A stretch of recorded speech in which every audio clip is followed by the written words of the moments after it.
Welcome sa course na Fluid Mechanics. Solve tayo ng mga sample problems tungkol sa properties of fluids. Part 1, problem number 1.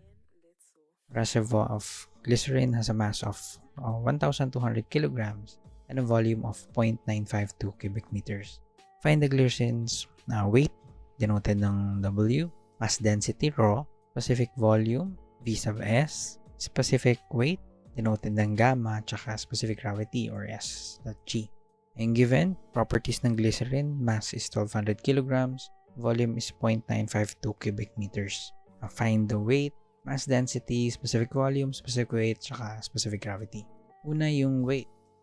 A definition ng weight is a force acting on a mass due to gravity. So yung formula is W is equal to mg, parang F is equal to ma, in which mass, denoted ng m, tapos yung g is acceleration due to gravity. Yung value ng g, depende kung yung convention na ginagamit is pwedeng 9.81 o yung nasa calculator na 9.80665. Pag hindi given kung ano yung value ng g, pwede yung itry yun parehas kung anong pwedeng maging sagot, so i-consider naman yun. Kaya lang kung multiple choice, check nyo dun sa choices kung ano yung ginamit na g. So substitute natin yung mga values. So for mass is 1,200 kilograms, tapos yung g, so yung ginamit ko dito ay nasa calculator na 9.80665, yung constant doon. So 1,200 times yung constant na g, yung standard acceleration of gravity. So therefore, weight ay 11,767.98 kilogram meters per square second. Or, yung unit ng kilogram meters per square second, newtons, dahil 11,000, so pwedeng gawin natin na 11.76798 kilonewtons yung sagot. Para naman sa mass density, definition is mass of a fluid contained in a unit volume. Kaya yung formula for ρ or mass density, mass of a fluid per unit volume, kaya m over v. So mass and volume, so substitute lang, so 1,200 over 0.952, so 1,200 over 0.952.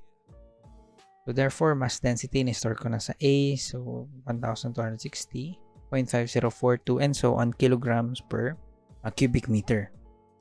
Para naman sa specific volume, volume occupied by a unit mass.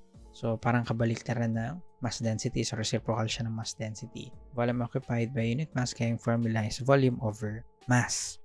So, ng formula, 1 over ρ. So yung nakastore sa A, so 1 over A na lang. 1 over A.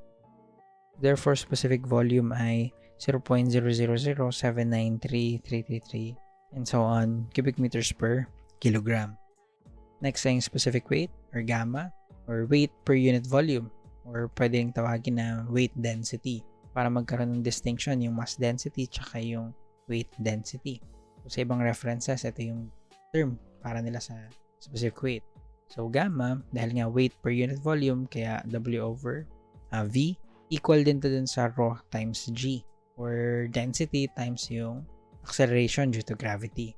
So, dahil nakastore naman sa A, so gamitin na natin yung ρ times g. So, ρ is 1 to 60.5042 tapos yung acceleration due to gravity, so 9.80665 meters per square second. So, nakastore sa A, multiply sa yung g. Yung maliit na g. So, therefore, unit weight ay 12,361.3235 unit ay newtons per cubic meter or dahil 12,000, so 12.3613 and so on kilonewtons per cubic meter. And then specific gravity. So yung specific gravity in definition dito, the specific gravity of substance is a dimensionless quantity. It is defined as the ratio of its density or specific weight to that of some other substance that is taken as the standard.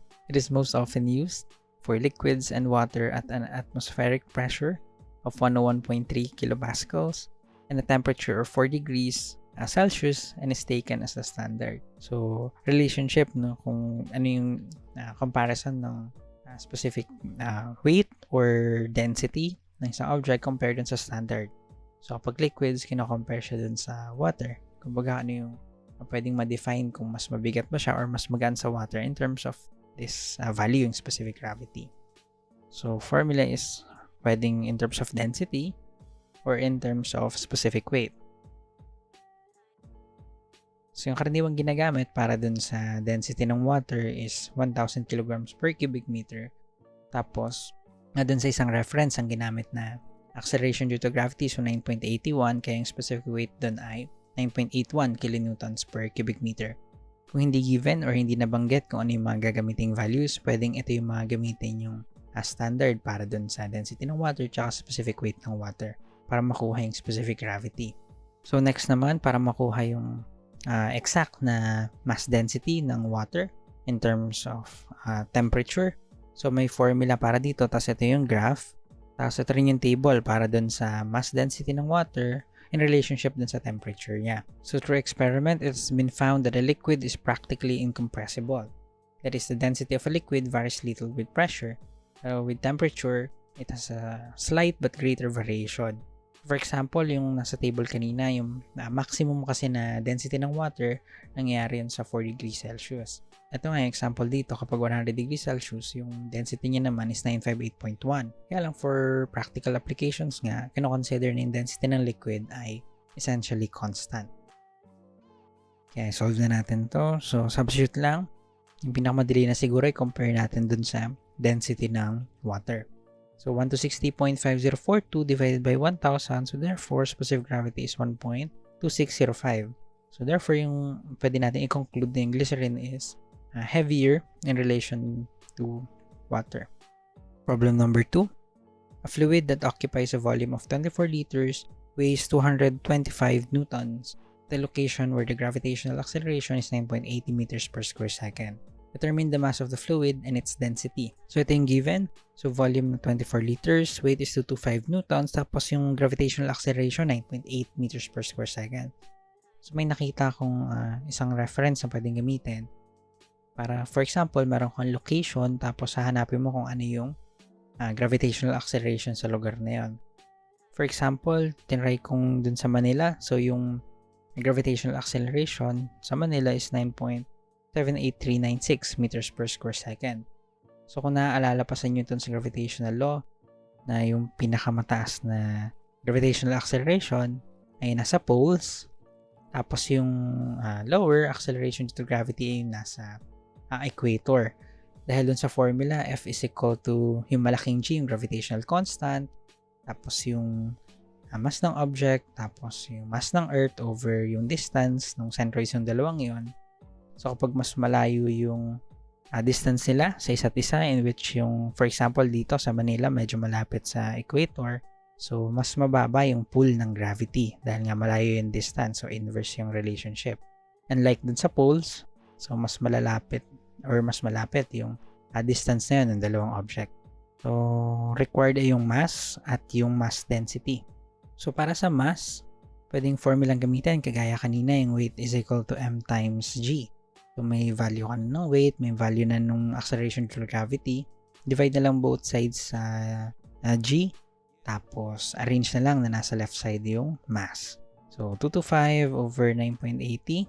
So 225 over 9.80, therefore mass is equal to 22.9591 and so on. So in-store ko na lang to sa A. At yung mass density, rho. So mass density, mass over volume. So yung mass, 22.9591 and so on kilograms. Tapos yung volume, dahil naka-liters, so i-convert muna sa cubic meters. 1 cubic meter is equal to 1,000 liters. So therefore, so yung nakastore sa A over 24 times 1 over 1,000. Kaya yung mass density rho is 956.6326 and so on kilograms per cubic meters.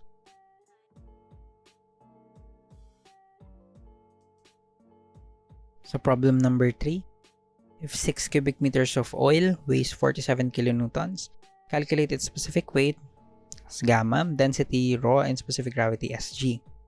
So given properties ng oil, volume is 6 cubic meters, weight is 47 kilonewtons. Requires specific weight, mass density, tsaka specific gravity. For specific weight, gamma is equal to W over V, so 47 kilonewtons divided by 6 cubic meters. So, 47 over 6. So, store ko na lang sa A. So, 7.83333 kilonewtons per cubic meters. And then, mass density. So, dahil given na yung, or na-compute na yung specific weight, pwedeng yung formulang gamitin is rho times G. So, rho is equal to unit weight over acceleration due to gravity. So, yung unit weight na kilonewton, multiply ng 1,000 para maging newtons over yung constant na G. So, density ay 341.1851 and so on kilograms per cubic meters. Para naman sa specific gravity is density over density ng water. Density ay 2341.1851 at yung density ng water sa 1,000. Kaya yung specific gravity ay 2.3411 and so on. Kaya ito na yung mga final answers.